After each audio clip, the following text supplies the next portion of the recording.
하준아, 할머니 나이가 몇 살일 것 같아? 몰라. 그래? 그럼 유치원은 재미있어? 응. 하준아, 어른이 말하면 얼굴 보고 이야기하는 거야.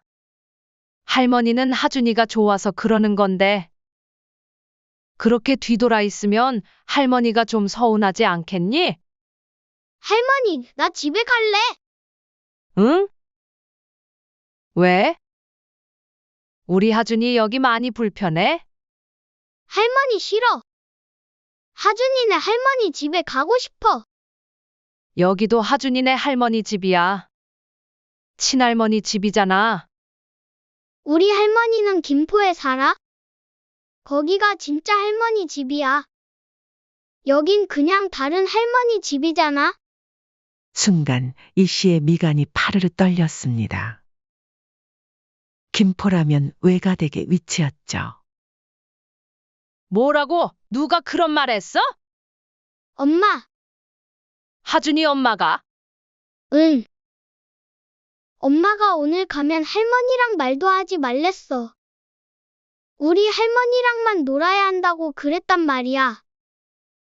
그 말을 듣는 순간 이 씨는 가슴이 철렁 내려앉았고 숨이 턱 막혔습니다. 작은 손주도 형의 말에 고개를 끄덕였습니다. 지금 내가 무슨 말을 들은 거야? 안녕하세요. 이 사연의 주인공은 62세 이인아 씨입니다. 이 씨는 서울 도봉구의 다세대 주택, 오래된 5층짜리 건물의 2층에 살고 있습니다. 남편과 함께 작은 세탁소를 운영하며 생계를 유지해왔죠. 젊은 시절 어려운 환경 속에서도 단 하나뿐인 아들을 정성껏 키웠고, 하나만 낳아 제대로 키우자 는 마음으로 헌신했습니다. 이 씨에게는 28살 외아들이 하나 있습니다. 아들은 이 씨 눈엔 늘 아직 세상 물정 모르는 아이 같았습니다. 그런 아들이 무사히 대학을 졸업하고 직장에 들어갔을 때 이 씨는 비로소 안도하며 자신의 고생이 보람으로 돌아온 듯 했습니다. 어느 날 전화가 걸려왔습니다. 엄마, 나 결혼해야 할 것 같아. 예상치 못한 말이었습니다.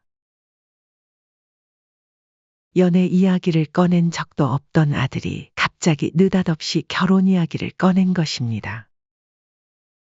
갑자기 결혼을 해야 한다니? 무슨 소리야? 전화기 너머로 아들의 숨소리가 잠시 머뭇거리다 이어졌습니다. 그렇게 됐어. 엄마, 사실 애가 생겼어. 갑자기. 그 말에 이 씨는 핏기가 가셨습니다.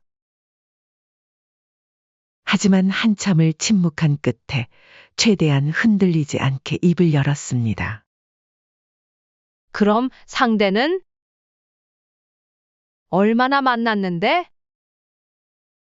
1년은 안 됐고. 대학교 후배고 25살이라 이제 막 졸업했고 그래도 엄마도 만나보면 알 거야.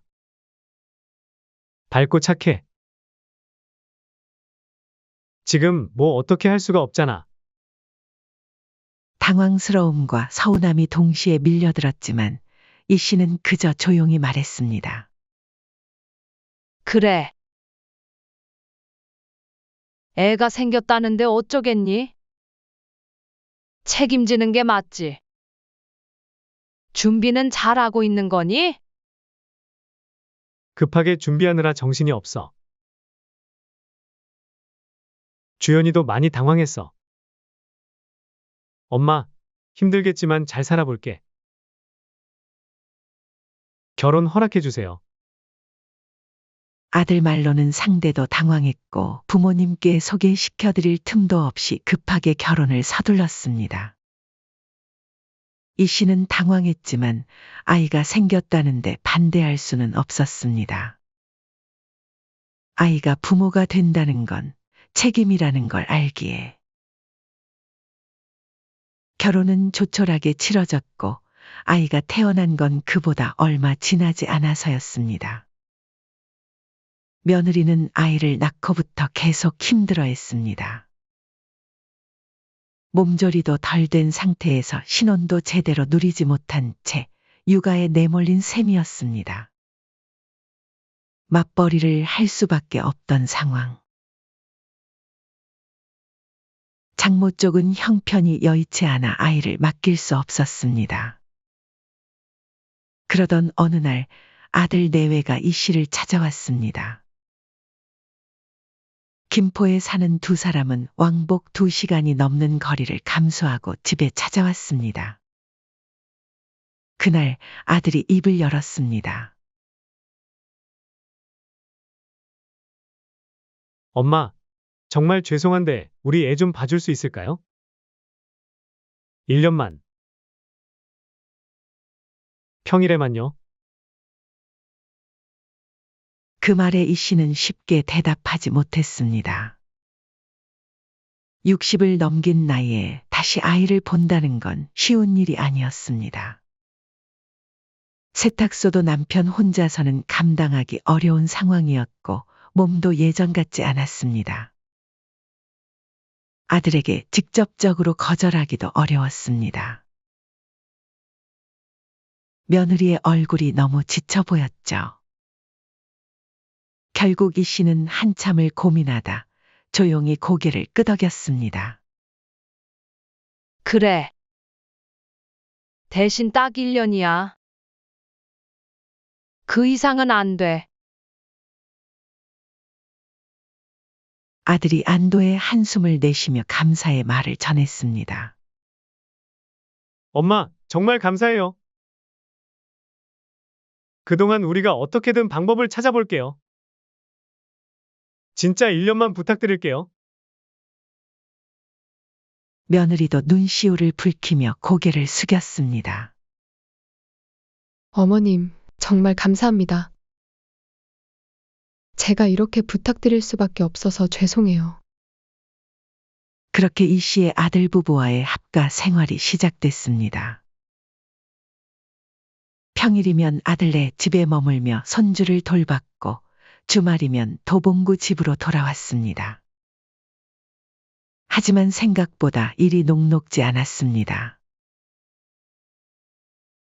손주는 밤낮이 없었고 며느리는 아침이면 늦잠을 자기 일수였습니다. 이 씨는 새벽부터 일어나 젖병 소독에 빨래, 청소, 밥 준비, 설거지까지 도맡았습니다. 심지어 며느리는 아직 어린 나이에 첫 육아라 서툴렀고 집안일에는 손을 거의 대지 않았습니다.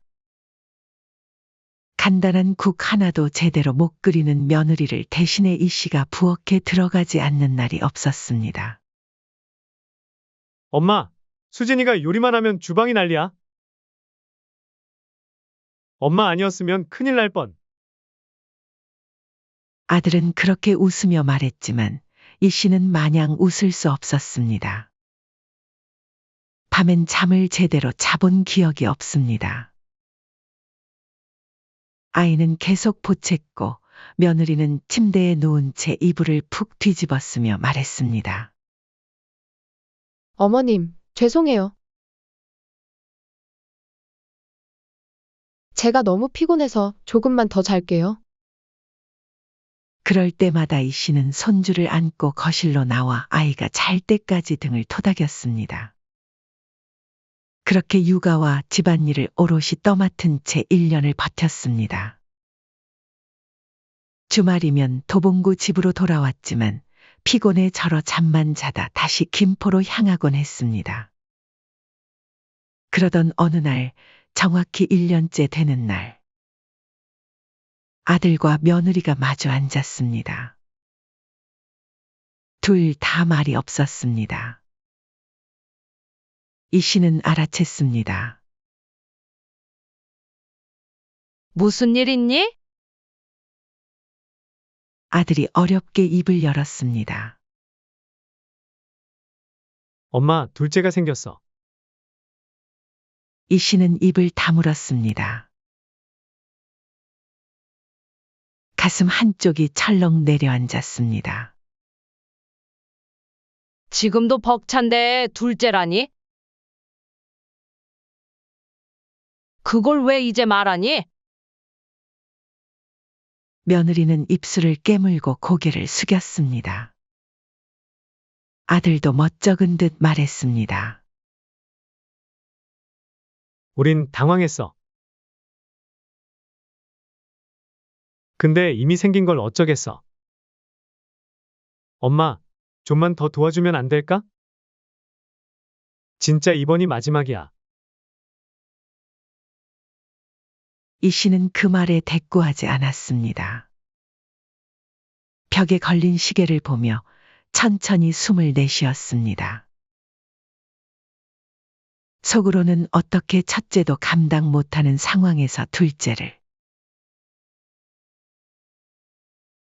이란 생각이 들었지만 이미 뱃속에 있는 아이를 어쩌겠냐는 생각에 마음을 가다듬었습니다. 그러나 현실은 언제나 마음보다 앞섰습니다. 이 씨는 결국 둘째까지 돌보게 되었고 그렇게 3년이 흘렀습니다. 세월이 쌓이며 이 씨의 몸도 점점 지쳐갔습니다. 둘째까지 돌보게 된 이 씨의 하루는 전쟁이었습니다. 기저귀 2벌, 분유 2배, 울음소리 2겹. 그녀의 손목엔 늘 파스가 붙어 있었고 허리엔 찜질팩을 둘러야 잠을 잘 수 있었습니다. 이따금씩 무릎이 퉁퉁 붓고 손이 저릿저릿할 때도 있었지만 병원은 사치였습니다. 처음엔 감사하다고 하던 아들 내외도 시간이 지나며 그 말이 점점 줄어들었습니다. 며느리도 고맙다는 말은커녕 부탁이 지시처럼 바뀌고 있었습니다. 아들도 그런 며느리를 말리기는커녕 마치 눈치만 보는 듯 했습니다. 이 씨의 마음은 점점 지쳐갔습니다. 다시 김포로 가는 월요일 아침이면 무거운 발걸음을 떼기 힘들었습니다. 처음엔 분명히 1년만이라 했는데 이렇게 길어질 줄 그땐 몰랐지. 그 생각이 가슴속에서 떠나지 않았습니다. 손주들은 여전히 예뻤지만 점점 당연하게 여기는 아들 내외의 태도는 이 씨를 더 지치게 만들었습니다. 내가 아들 내 집 식모도 아니고. 이 씨는 요즘 따라 허리가 더 자주 욱신거렸습니다. 무릎도 시큰거리고 손가락 마디는 아침마다 굳는 느낌이었습니다. 이건 그냥 나이 들어 그런가 보다 했는데. 병원에 들렀다가 받은 진단은 생각보다 심각했습니다. 허리는 추간판 탈출이고 무릎 관절은 연골이 많이 닳았습니다. 무리하셨네요. 수술 고려하셔야겠어요. 의사가 검사 결과를 보여주며 설명했습니다. 계속 이렇게 무리하시면 나중에는 걷기도 힘들어질 수 있어요. 지금부터라도 관리를 잘 하셔야 합니다. 의사 말이 귀에 박히는 순간 이 씨는 어쩔 수 없이 결심했습니다. 더는 이 생활을 계속하면 안 된다는 걸 몸이 먼저 알려준 것입니다. 집으로 돌아가는 버스 안에서 이 씨는 한참을 생각했습니다. 이제 그만해야겠어. 더는 못하겠어. 흔들리는 버스 창밖으로 스쳐 지나가는 풍경을 바라보며 이 씨는 마음을 굳혔습니다. 그날 저녁 김포 집에 돌아와 아들과 며느리를 불러 앉혔습니다. 나 이제 그만해야겠다. 어머니, 무슨 말씀이세요? 며느리가 놀란 표정으로 물었습니다. 허리도 망가지고 무릎도 수술하래. 나 이제 몸이 안 따라줘. 오늘 병원 다녀왔다. 이 씨는 진단서를 내밀었습니다. 아들이 그것을 받아들고 눈을 크게 뜨며 읽었습니다. 그럼 어떡하지? 갑자기요? 며느리의 목소리에는 당혹감이 묻어났습니다. 갑자기 아니야. 내 몸, 내가 제일 잘 알지. 이젠 나도 내 삶 좀 살아야겠다. 말끝이 단호했습니다. 며느리는 당황한 듯 말이 없었고 아들은 한숨을 내쉬었습니다. 엄마, 진작 말씀하시지. 아들은 머리를 극적이며 며느리를 힐끗 쳐다봤습니다. 아들이 말은 그렇게 했지만 눈빛은 불안해 보였습니다. 아마도 이제 아이들을 누가 돌볼지 걱정이 되는 모양이었습니다. 엄마, 우리가 어떻게든 방법을 찾아볼게요. 엄마 건강이 먼저죠. 그날 밤 이 씨는 조용히 짐을 쌌습니다.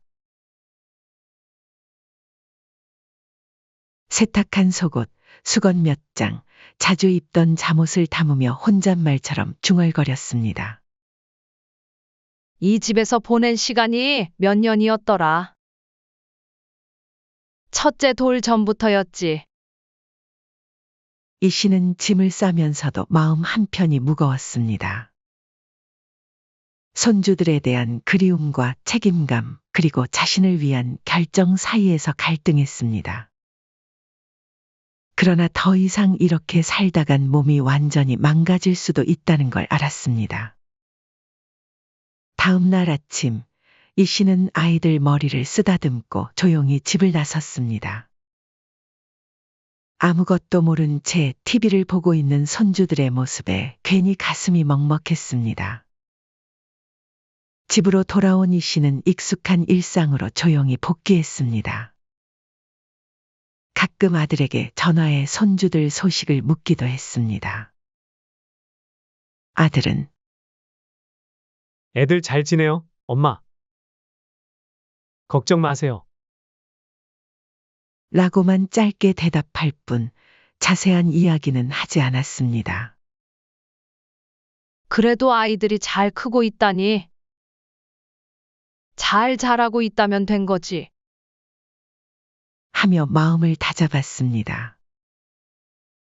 그리고 이 씨가 더 이상 손주를 맞지 않으면서 눈에 띄게 달라진 것이 하나 있습니다.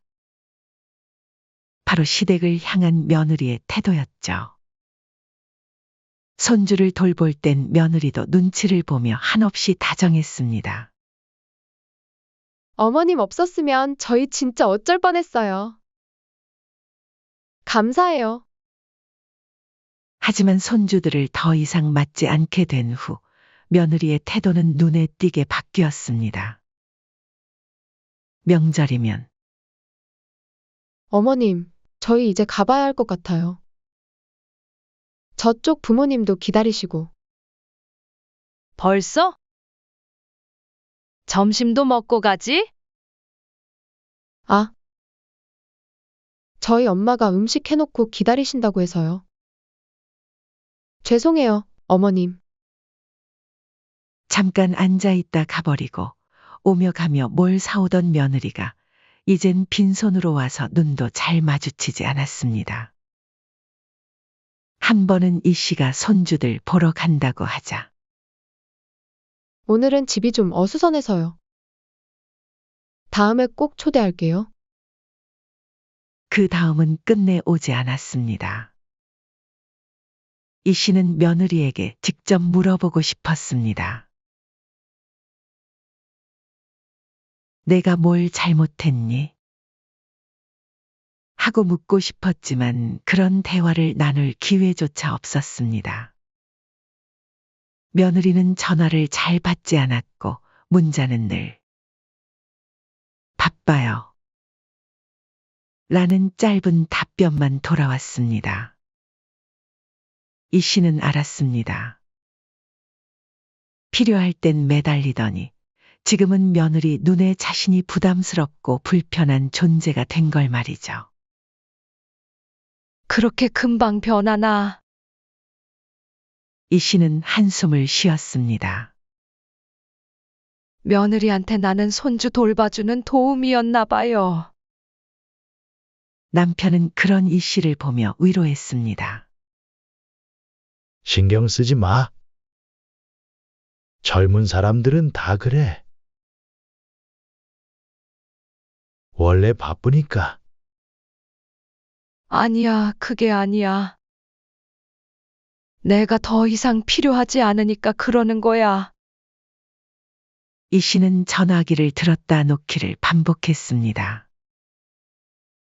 손주들에게 전화하고 싶었지만 며느리의 차가운 목소리가 떠올라 망설여졌습니다. 시간이 흘렀습니다. 이제 아들과 며느리는 어느 정도 자리를 잡았고 손주들은 훌쩍 자라 있었습니다. 큰 손주는 초등학교에 다니고 작은 손주도 내년이면 초등학생이 된다고 했습니다. 하지만 문제는 따로 있었습니다. 손주들과의 거리감.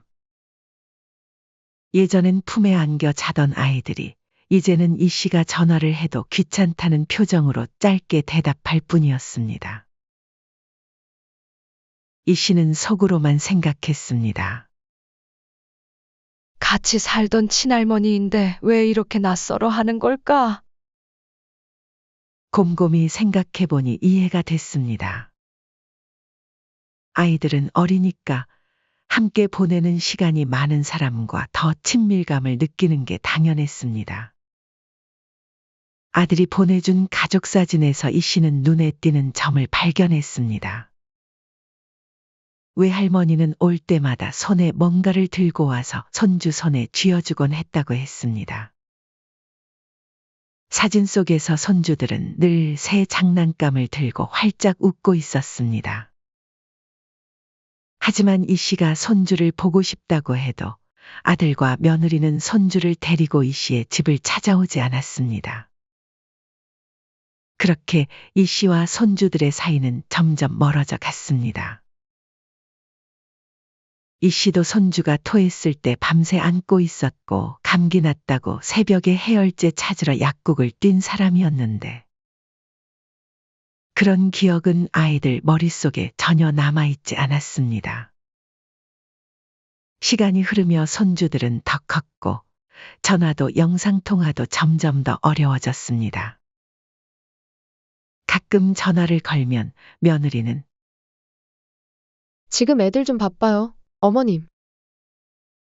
하며 끊었고 영상통화를 시도해도 화면 너머로 애들 뒤통수만 잠깐 비쳤다가 꺼지는 게 전부였습니다. 아니, 내가 그렇게 키웠는데.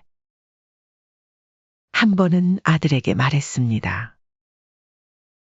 지용아, 애들이 너무 안 오니까 나중에 나를 잊겠어. 그러면 아들은 꼭 이렇게 답했습니다. 아유, 무슨 말씀을. 애들이 커서 그런 거예요. 원래 애들이 크면 할머니보단 친구나 장난감을 더 좋아하잖아요. 이 씨는 아들의 말을 듣고도 속으로 생각했습니다. 외할머니는 자주 만나는데. 이제는 1년에 한 번 설에나 얼굴을 볼까 말까 한 사이가 되어 있었습니다. 이 씨는 어느 설날 아침 그래도 설날이라 얼굴 한 번이라도 보는 게 어디야. 설날 손주들이 집에 왔습니다. 우리 하준이 서준이 왔어? 이 씨는 두 팔을 활짝 벌리며 반가움을 감추지 않았습니다. 하지만 아이들은 고개만 까딱할 뿐 시큰둥한 얼굴이었습니다. 하준이는 인사도 없이 벗은 양말을 아무렇게나 벗어놓고 TV 앞으로 달려갔고 서준이는 스마트폰을 꺼내 들었습니다. 이 씨는 손주들의 냉담한 태도에 내심 서운했지만 표정 관리를 하며 다가갔습니다. 그래도 명절에 이렇게라도 얼굴 보니 얼마나 좋니? 아이들의 무뚝뚝한 반응이 마음에 걸렸지만 이 씨는 그저 오랜만에 손주를 봤다는 기쁨만으로 스스로를 달랬습니다. 아들도 옆에서 머쓱하게 웃으며 말했습니다. 엄마, 우리 잠깐 마트만 다녀올게요. 오래 안 걸려요. 한 30분이면 돼요? 그래, 다녀와. 난 하준이, 서준이랑 이야기하고 있을게. 아들과 며느리는 서둘러 옷을 챙겨 입고 집을 나섰습니다. 아이들과 단둘이 남은 이 씨는 오랜만에 시간을 기회 삼아 말을 걸었습니다. 큰 손주 하준이가 갑자기 말했습니다. 근데 할머니, 우리 선물 안 줘요. 그래, 선물. 할머니가 준비해뒀지. 잠깐만. 이 씨는 방으로 들어가 서랍에서 용돈 봉투를 꺼냈습니다. 용돈 봉투를 건넸지만 아이들은 금액을 확인하고는 실망한 듯했습니다.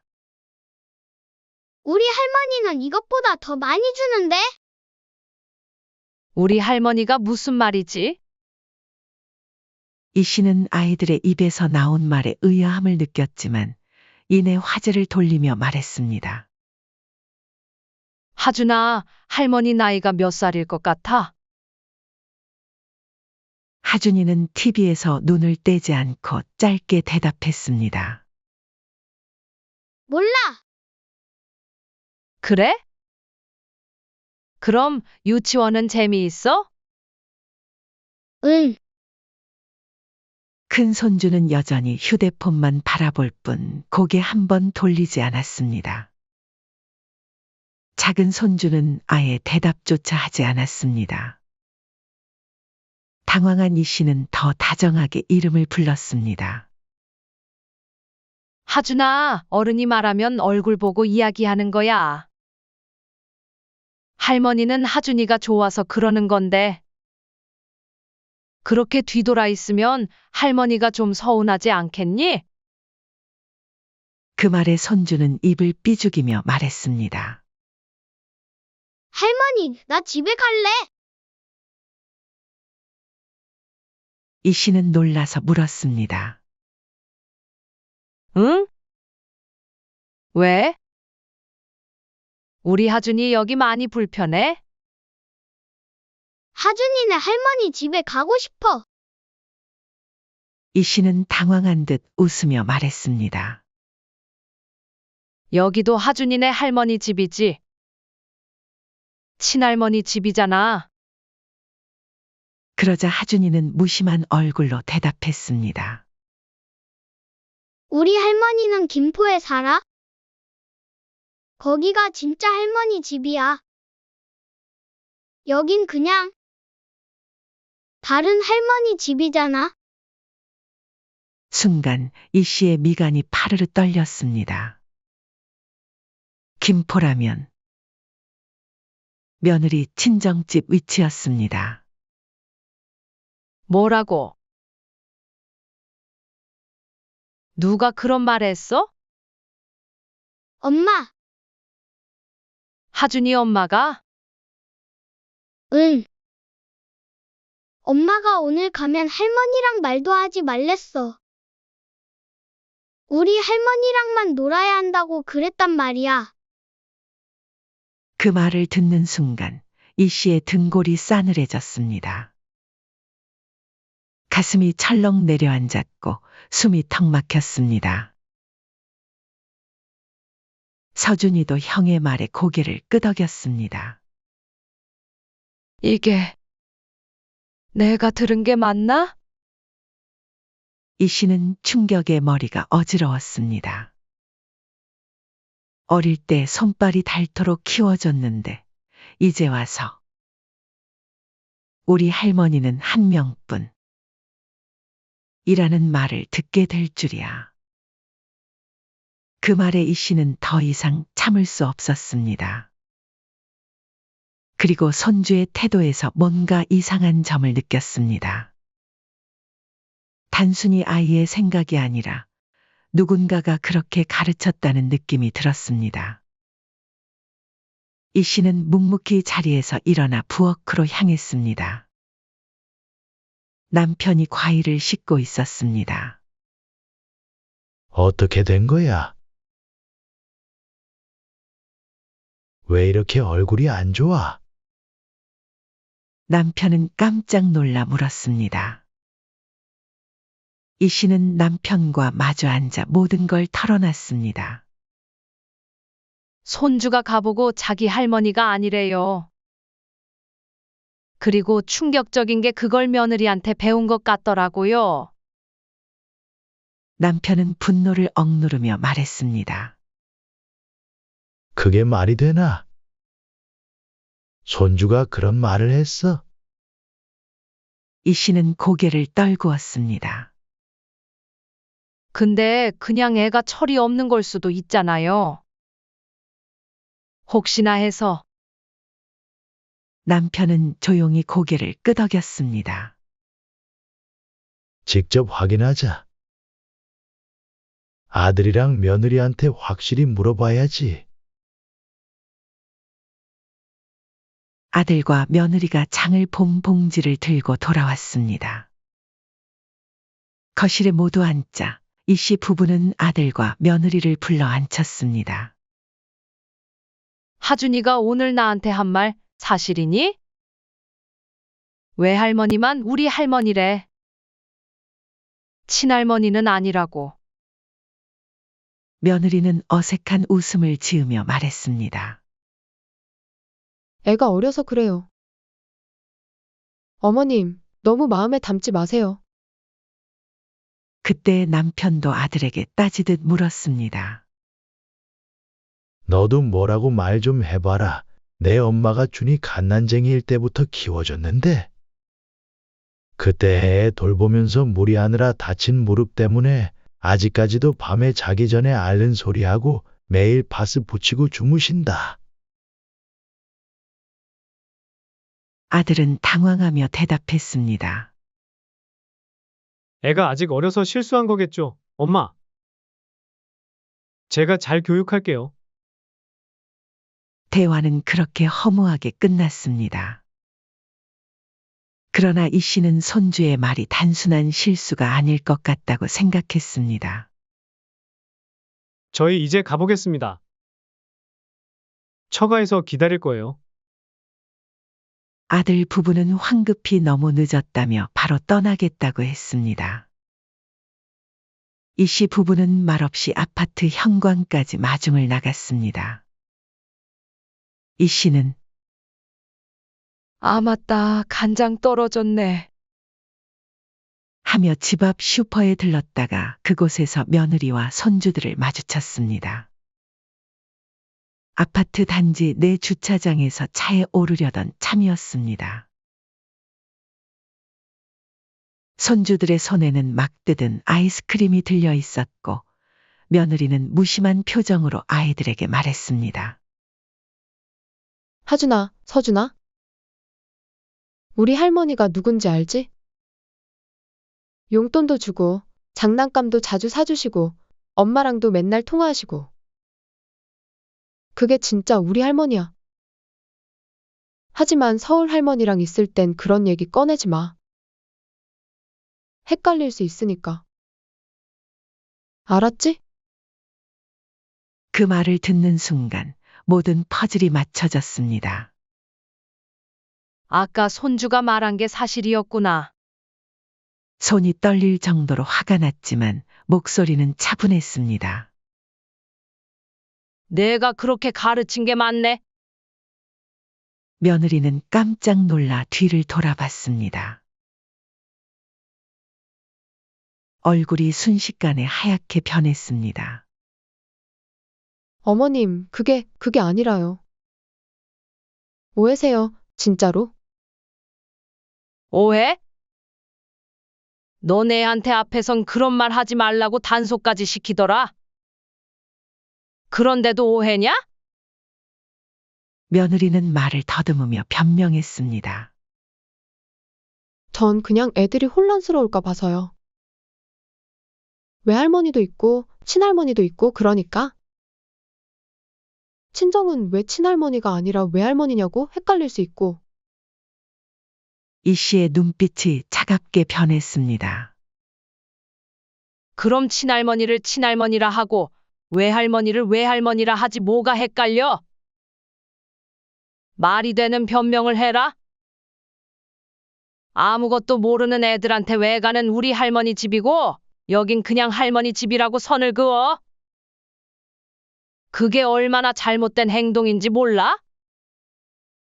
제자리에 선 채 주변을 둘러보던 며느리가 초조하게 말했습니다. 어머님, 너무 그렇게까지 말씀하시지 말고. 됐어. 더는 듣고 싶지도 않다. 앞으로 명절이든 어버이날이든 집에 오지 마. 너희끼리끼리 잘 살아라. 나는 이제 너희를 우리 가족이라 생각 안 한다. 며느리의 눈에 당혹감이 번졌습니다. 어머니, 나도 이제 나 좋아해주는 손주만 보고 싶다.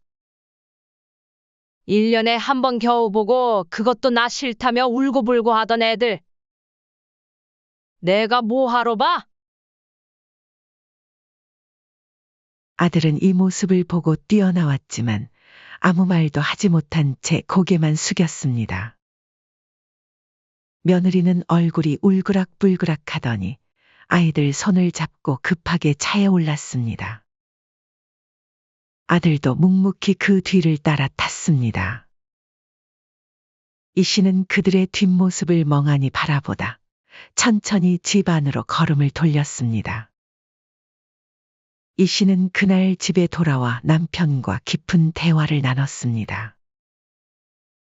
이제 정말 끝이에요. 더는 아이들에게 정주지 않을 거예요. 남편은 이 씨의 손을 꼭 잡아주며 말했습니다. 당신 결정이 맞아. 필요할 때만 연락하고 도움 필요할 때만 찾아오는 가족이 무슨 소용이야. 이 씨는 창밖을 바라보며 고개를 끄덕였습니다. 나를 진짜 할머니로 여기지도 않는 손주들 이제는 그만 신경 쓸래요. 우리 둘이 잘 살면 돼요. 그날 이후로 이 씨는 정말 연락을 끊었습니다. 아들이 몇 번 전화를 걸어왔지만 받지 않았고 문자에도 답하지 않았습니다. 며느리의 연락은 아예 없었습니다. 마치 그동안의 인연이 거짓말처럼 사라졌습니다. 시간은 다시 한 해를 넘겼습니다. 손주들은 초등학생이 되었고 어느 날 뜻밖의 연락이 왔습니다. 며느리였습니다. 이 씨는 모처럼 울리는 며느리의 이름을 보고 무슨 일인가 싶어 전화를 받았습니다. 어머님, 잘 지내시죠? 평소 같았으면 대뜸 본론부터 꺼낼 며느리가 이번엔 목소리부터 조심스러웠습니다. 이 씨는 직감적으로 알았습니다. 무언가 원하는 게 있는 게 분명했습니다. 사실 하준이가요, 바이올린을 배우고 싶대요. 근데 그냥 배우는 게 아니라 진지하게 좀 제대로요. 악기도 사야 하고 전문 과외도 붙여야 하고 요즘엔 대회 준비하는 친구들도 많아서요. 이 씨는 조용히 대답했습니다. 그래서? 그래서 조금만 도와주실 수 있을까 해서요. 저도 알바까지 뛰고 있지만 턱없이 부족해서요. 순간 이 씨는 예전 생각이 났습니다. 이 상황이 너무 익숙했습니다. 처음 손주 돌봐달라고 했던 그때처럼 며느리는 한없이 공손하고 눈치 보며 말했습니다. 하지만 손주를 돌보지 않게 된 뒤 그 태도는 한순간에 달라졌습니다. 이 씨는 더 이상 아들 부부와 손주에게 돈과 마음을 줄 이유를 느끼지 못했습니다. 그건 내가 도와줄 일은 아닌 것 같네. 전화기 너머로 며느리의 놀란 숨소리가 들렸습니다. 네? 이 씨는 담담하지만 단호하게 말을 이었습니다. 내 친정에서 도와주는 게 맞지. 외가는 우리 할머니고 친가는 아니라고 그렇게 가르쳤잖아. 그러니까 거기 가서 지원받아. 며느리의 목소리에서 당혹감이 느껴졌습니다. 어머님, 그건 다 지난 일이고 지금은 진짜 중요한 시기예요. 하준이가 잘할 수 있는 걸 찾은 것 같아요. 부디 한 번만 진짜 마지막으로 도와주세요. 이 씨는 냉정하게 잘라 말했습니다. 나는 못 해준다. 무리해서 다른 사람한테 손 벌려가면 해야 할 일이니? 할 수 있는 만큼 그 안에서 사는 게 맞지. 잠시 침묵하던 며느리는 결국 감정을 억누르지 못하고 터뜨렸습니다. 어머님, 지금 아이 앞길 막으시는 거예요. 그때 그렇게 정주시고 키우셨으면서 이제 와서 모른 척 하세요. 앞길을 막은 건 내가 아니야. 너희가 그렇게 가르쳤잖아. 그런데 이제 와서 도와달라고? 며느리의 목소리가 높아졌습니다. 이제는 화가 난 듯했습니다. 정말로 안 도와주시게요? 앞으로 영영 손주들 얼굴 안 보고 싶으세요? 이 씨는 담담히 대답했습니다. 그래, 2번 다시 이런 일로 연락하지 마. 그 애 키운 건 너희고 앞으로 책임지는 것도 너희 몫이야. 전화를 끊고 나서도 이 씨는 흔들리지 않았습니다. 오히려 가슴 속에서 무거운 짐을 내려놓은 것 같은 홀가분함을 느꼈습니다. 남편이 옆으로 다가와 물었습니다. 누구였어? 며느리였어요. 하준이 바이올린 가르치려고 돈 좀 달래요. 남편은 의아한 표정으로 물었습니다. 그때 그렇게 가놓고 뻔뻔하게 그랬다고? 얼마 달래? 몰라요. 물어보지도 않았어요. 거절했으니까. 남편은 고개를 끄덕이며 이 씨의 어깨를 토닥였습니다. 잘했어. 이제 그만 신경 쓰자. 그날 이후 처가에도 도움을 요청했던 며느리는 결국 기대를 접어야 했습니다. 소식을 들은 바로는 처음엔 친정에서도 조금씩 도와줬지만 돈이 들어가는 건 끝이 없었습니다. 결국엔 노후자금까지 위협받을 지경이 되자 감당할 수 없다고 판단한 친정 부모는 몇 번의 지원 끝에 이제는 더는 못해주겠다며 지원을 끊었습니다. 결국 큰 손주 하준이는 바이올린은 접혔습니다. 그렇게 열심히 사교육을 시키고 꿈을 만들어주겠다던 며느리의 집착은 사라졌습니다. 한편 시간이 더 지나자 손주들은 점점 처가와도 멀어졌습니다.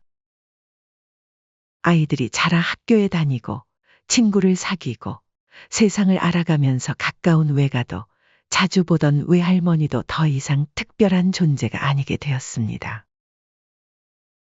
자연스럽게 연락도 줄었고 명절에도 얼굴을 보기 힘들어졌습니다. 하지만 이 씨는 그 과정을 지켜보며 더 이상 어떤 슬픈 감정도 느끼지 않았습니다. 그때 괜히 정주고 손주들한테 매달렸던 게 참 덧없었구나. 사실 그건 너무도 당연한 일이었습니다. 어릴 땐 하루 종일 품에 안기던 아이도 조금만 커도 손 한 번 잡기 힘들어지는 게 세상 이치니까. 그걸 모르고 미소 하나, 손길 하나에 집착했던 시간들이 이 씨에겐 이제 웃기면서도 아픈 추억으로만 남았습니다. 손주가 자라나며 바뀌는 모습, 사람들의 관계가 사라지는 과정은 이 씨에게 너무나도 명확한 교훈을 줬습니다.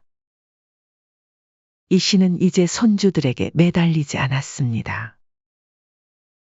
오히려 더 단단해졌고 남편과 함께 단출한 삶을 꾸려갔습니다. 이 씨 부부는 일주일에 한두 번씩 근처 재래시장에 가서 싱싱한 나물이나 과일을 사오고 한 달에 한 번은 동네 복지관에서 하는 건강 검진도 꼬박꼬박 받았습니다. 아침엔 남편이 밥을 짓고 저녁엔 둘이 함께 TV를 보며 도란도란 이야기를 나눴습니다. 요즘 당신 표정이 많이 밝아졌네. 남편이 어느 날 말했습니다. 이 씨는 미소를 지으며 대답했습니다. 그래요? 마음이 편해져서 그런가 봐요. 괜한 기대 안 하니까 실망도 없고. 그래, 우리끼리 잘 살면 돼. 나이 들면서 깨닫는 게 있지. 모든 관계가 영원하진 않아. 이 씨는 고개를 끄덕였습니다. 이제는 누구의 전화도 누구의 방문도 기다리지 않았습니다. 명절이 되어도 집에 차례상은 없었지만 그저 조용하고 평화로운 하루였습니다. 그렇게 담담하게 인연을 정리한 이 씨는 이제 안다고 느꼈습니다. 아무리 품에 안고 키워도 그 기억이 흐릿해진다면 그건 그저 지나간 시간일 뿐이었습니다. 그러니 자신을 잊은 사람을 붙잡기보다 함께 오늘을 살아주는 사람을 더 아껴야 한다는 걸 늦게나마 알게 되었습니다. 이제 이 씨의 하루하루는 소소하지만 단단한 행복으로 채워졌습니다. 더 이상 상처받지 않을 거라는 단단한 마음으로 오늘을 살아가는 법을 배운 것입니다. 사연은 여기까지였습니다. 구독, 좋아요, 댓글은 영상 제작에 큰 힘이 됩니다. 시청해 주셔서 감사합니다.